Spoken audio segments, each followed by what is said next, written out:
পথে দেশের মানুষ কাকপক্ষী কেউ টের পায়নি।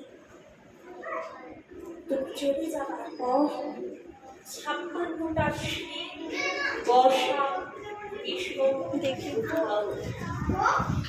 তুমিও সেই থেকে প্রত্যেক জানুয়ারিতে পৃথিবীর এপাড়া ওপাড়া সব মাটিতে তোমার অনশ্বর পায়ের ছাপ, সব রাইফেলে তোমার বুকের ভার, সব কুচকাওয়াজে তোমার সেনার ছন্দ। পরশ পাথরের মতো স্বাধীনতাকে খুঁজেছে তোমার অন্তরে লুকিয়ে থাকা খ্যাপা।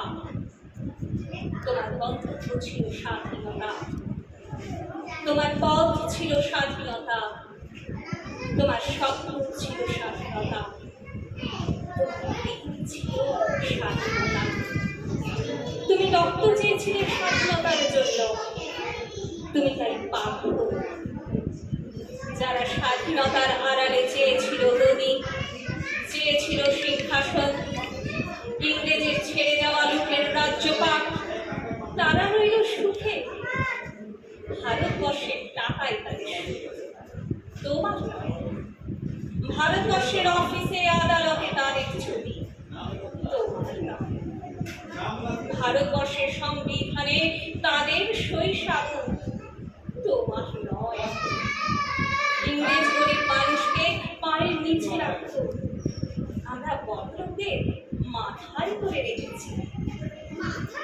স্মাগলার কিংবা ডাকাতকে জোর হাতে সভাপতির আসনে আহ্বান করেছি।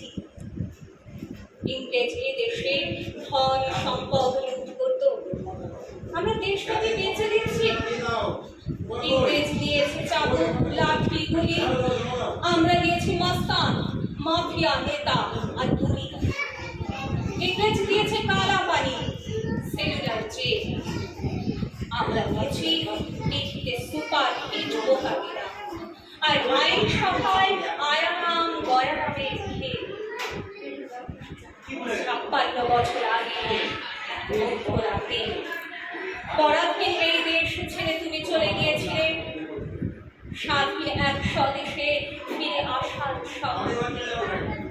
তুমি ফিরে আসো, স্বাধীনতায় আছে তার কাঁধে ঝুলি ভরে নিয়ে এসেছে ভোট নামক রাজস্ব যজ্ঞ, গণতন্ত্র নামক চিরায়তন মানসন্না, প্রগতি নামক লোক ঠকানো স্ট্যাটিস্টিক্স, সংহতি নামক বিস্ফোরণের সুরমান, ঐতিহ্য নামক মন্দির মসজিদের ঝগড়া, আর আসমুদ্র হিমাচল ভরিয়ে দেওয়া ভাষণ ভাষণ আর ভাষণ।